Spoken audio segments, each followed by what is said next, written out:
India witnessed a historic moment on 22nd January 2024. Ramanagari Ayodhya, known as the birthplace of one of the most significant god of Hindus, Lord Ram, finally got its Ram temple again at the site called the Ram Janmabhoomi. This was a generational struggle for Hindus and Ram Bhakts since the 1500s. So understandably, color and celebrations across India. Diya lamps were lit in the evening at the ghat and houses across the states in the country. Neon lights, laser shows were also done, events were organized. Many called this as a civilizational moment that they were witnessing in their lifetime. Similar emotion was seen and felt in other countries too, where members of the Hindu community live. This was a global moment. So, there was the global media reportage. But most in international media, the usual suspects, documented not this beautiful moment of smiles and happiness among Indians, but misinformation and bias, mainly with words and headlines of fear, frenzy, controversial, raised mosque, communal tensions and Hindu supremacy in India. New York Times headlined its report. Modi inaugurates the giant temple, a triumph toward Hindu-first India of Hindu nationalists. In the subheader, it said, the temple inaugurated by the Prime Minister is on the disputed site of a centuries-old mosque destroyed in a Hindu mob attack that set a precedent of impunity in cases of violence against Muslims. Why this misinformation, disinformation campaign? Disputed site? And why did you miss the 2019 Supreme Court verdict? Did you miss the legal hearing and the constant fight for decades in the court? Because the temple was built as per court orders, after legal scrutiny for years. But the report starts not with the emotions and relief or the tears of the devotees when the doors of the temple opened, but how foot soldiers since the 1990s fanned across the country for the temple that now defines Hindu supremacy. The BBC headlined its report, Indian Prime Minister inaugurates the Hindu temple on raised Babri Mosque site. The report starts and focuses on Hindu mob, the mosque raised, and Prime Minister Modi's electoral gains ahead of 2024 elections. Sprinkled in between somewhere through the article are some celebrations in different parts of the country by Hindus. Then the BBC video report goes on to focus on Muslims in fear. Any celebration by Hindus are juxtaposed by the 1992 demolition in the next frame. There is nothing in the report on the young car sevaks that were killed and shot dead, thrown in the Saryu River by the Uttar Pradesh police on government orders in 1990. No mention of a generational struggle in years of fight and wait, or simply what Ayodhya Vasis may have to say at this moment for what this means to them as living in Ramanagari, which finally gets the temple after hundreds of years again. Washington Post, the WAPO, headlines with the report. Controversial temple caps years-long campaign. The destruction of the mosque had triggered deadly riots in 1992. Raised mosque, raised mosque, raised mosque in the headlines. Not quoting as the focus of how generation after generation kept alive accounts in written and verbal that this was the site of the most important deity for most Hindus, most Indians, and on this site was built the Babri Mosque. Babur, a Mughal invader, could get a mosque constructed in his name anywhere across the occupied territories. But the chosen location was what Hindus had believed as the Ram Janmabhoomi, where the Ram temple had stood as the birthplace of their god. What was the reason of the construction of the mosque is anyone's guess. The temple is being built after a Supreme Court verdict, after a legal fight that had started during the British era. Petitions after petitions, more petitions were filed. Does a fascist supremacist majority wait for a court fight for decades to build their most important temple? That is what was done by the Hindus of this country in majority. But the examples across the world on a similar issue will show you otherwise. Consider DW News' recent video. The title itself states, Why India's Ram Mandir temple inauguration is so controversial. The narrative throughout the report conveniently skips the extensive archaeological evidence recorded in pictures by journalists on the ground back then.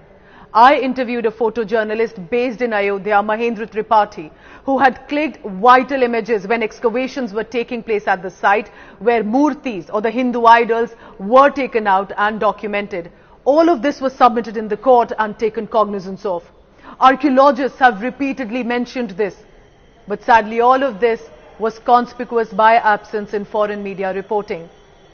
People across the world would not know much about India's internal matters or its history details, and they will believe this narrative and in turn have such a poor view of the Indian people. Let me show you. Meet this community, the Suryavanshi Thakurs, a group that has finally worn a turban on their head after 10 generations at least. Turban is a mark of respect and status for this group and similar groups across India from the Hindu community. They are based in Ayodhya, and the Suryavanshis say that their ancestors with other community members fought against Mughal army commander Mir Baqi's army when the original Janmabhoomi in Ayodhya was seized, and the Babri Mosque was built on this to show as an act of subjugation and the conquerors, the invaders that Mughals were. These people, after their battles were fought and lost, took a vow to not cover their head till their Lord Ram had a cover on his head. They followed this pledge generation after generation. They had tears when I met them, when a grandson, a teenager, finally got to put a turban on the head of the grandfather. There were cheers that the village had erupted in. This was the Indian sentiment. But the foreign media nowhere reflected these images. The DW reporter instead said, political stunt, Hindu Rashtra gimmick, and the Muslims are in fear. DW continued to play into this fear and division with videos like these, stating communal tensions are stirring in Ayodhya. But if you were to be in the city, in the alleys of Ayodhya, a different story was unfolding. Hindu and Muslim community members who possibly saw this as a fresh start to peace after years of conflict and tensions were working hand in hand on the temple and in celebrations, trying to weave a tapestry of communal harmony. Muslim artists were singing Ram bhajans across the country. They were crafting their art on the pillars for the temple. They were feeling happy for their Hindu brethren. But if you were to watch foreign media, you would not see that. You would in fact be shocked at what it says India is seemingly becoming into.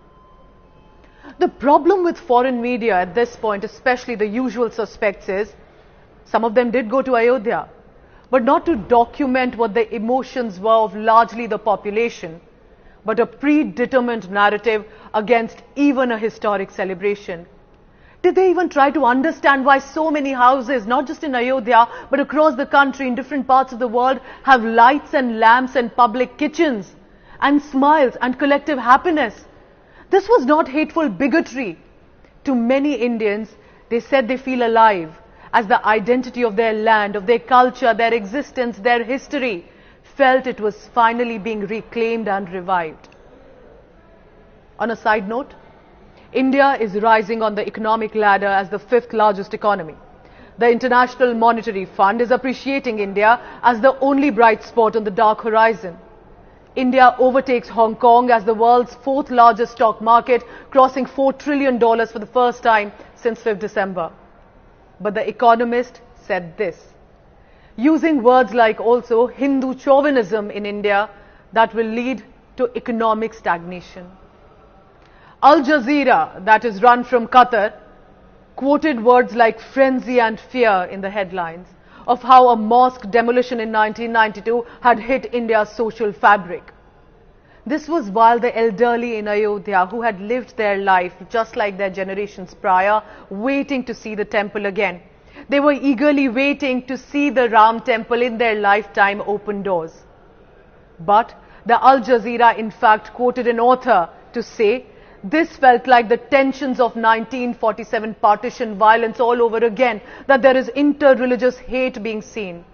Whereas on the ground, it was a stark opposite. I would in fact say this, that this Ram temple has ended years of long communal campaigns, a potboiler for heated, ugly debates that were a constant presence in Indian discourse.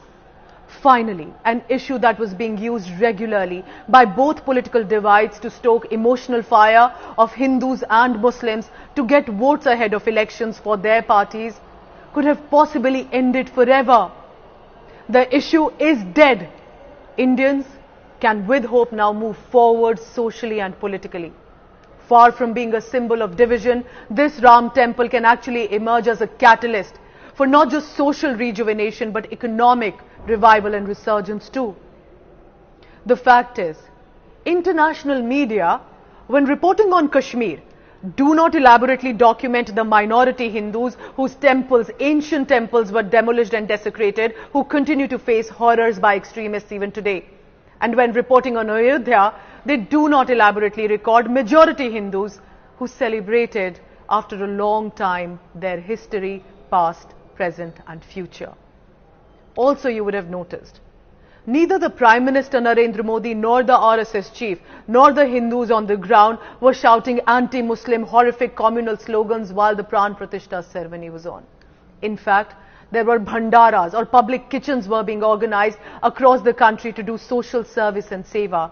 In fact, members of the Sikh community, Muslim community, other community members saw this as a possibly moment of communal harmony and got in unitedly together, celebrating this as a moment. As I conclude, my friends, sure, criticize the government and politicians when needed. It's a fair part of the job. It is important to expose if there are systems wrongdoings and if there are critical voices, because everyone does have a right to express views and emotions. But at this moment, to not respect the sentiment that was across the country, in other countries, a moment of collective happiness, of documenting this civilizational revival, the moment that many said felt like an awakening to them, a moment many Indians said they will not forget the collective smiles that was seen and felt from north to south, of happiness, of peace, of not hatred, of not bigotry. This should have been the crux and focus of reporting. And yet, the international media largely documented such a positive, beautiful moment of India with such viciousness. Thank you for watching.